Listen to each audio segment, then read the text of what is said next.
Hai semua, kami dari kelompok A 10 IPS 2 akan menjelaskan beberapa alat kimia yang terdapat pada laboratorium. Mohon disimak ya. Tabung reaksi adalah peralatan gelas yang umumnya ada di laboratorium, terbentuk tabung sebesar kira-kira jari tangan manusia dewasa. Terbuat dari kaca atau plastik, terbuka di bagian atasnya, biasanya alasnya berbentuk huruf U. Pipet Pasteur. Pipet Pasteur atau pipet tetes merupakan jenis pipet yang digunakan untuk memindahkan larutan dari satu wadah ke wadah lain dengan jumlah yang sangat sedikit dan dengan tingkat ketelitian pengukuran volume yang sangat rendah. Umumnya, pipet tetes digunakan untuk memindahkan cairan dari satu wadah ke wadah yang lain.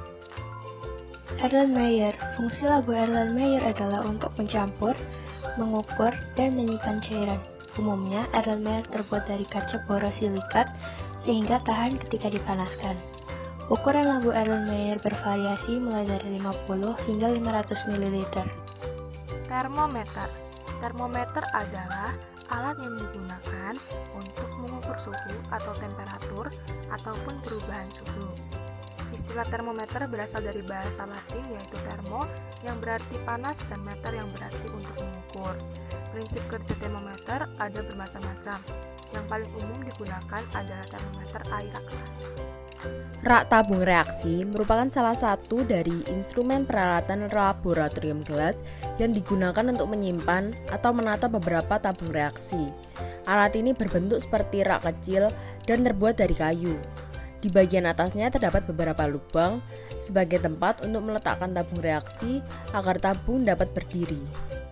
Pipet ukur adalah salah satu alat yang digunakan di laboratorium kimia. Alat ini termasuk ke dalam alat gelas. Penggunaan pipet ukur ini untuk mengambil larutan dengan ukuran tertentu.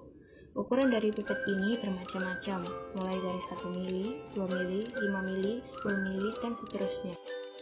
Desikator adalah wadah yang terbuat dari bahan gelas yang kedap udara dan mengandung desikan yang berfungsi menghilangkan air dan kristal hasil pemurnian.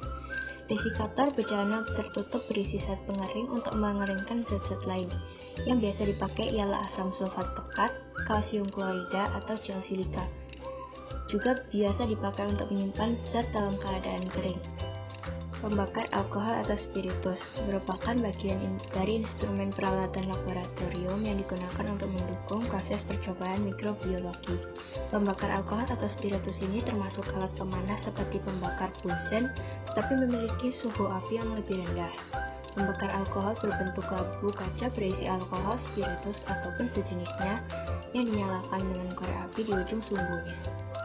Gelas arloji atau kaca arloji adalah salah satu dari instrumen peralatan gelas laboratorium yang digunakan sebagai tempat menimbang bahan kimia berupa pasta, padatan, ataupun bubuk. Alat ini terbuat dari kaca ataupun gelas dengan berbentuk bulat cekung di bawah. Cawan Petri atau telepak Petri adalah sebuah wadah yang berbentuk bundar dan terbuat dari plastik ataupun kaca yang digunakan untuk membiarkan sel. Cawan Petri selalu berpasangan yang ukurannya agak kecil sebagai wadah dan yang lebih besar merupakan tutupnya. Sekian dari kelompok kami. Thank you and stay safe everyone.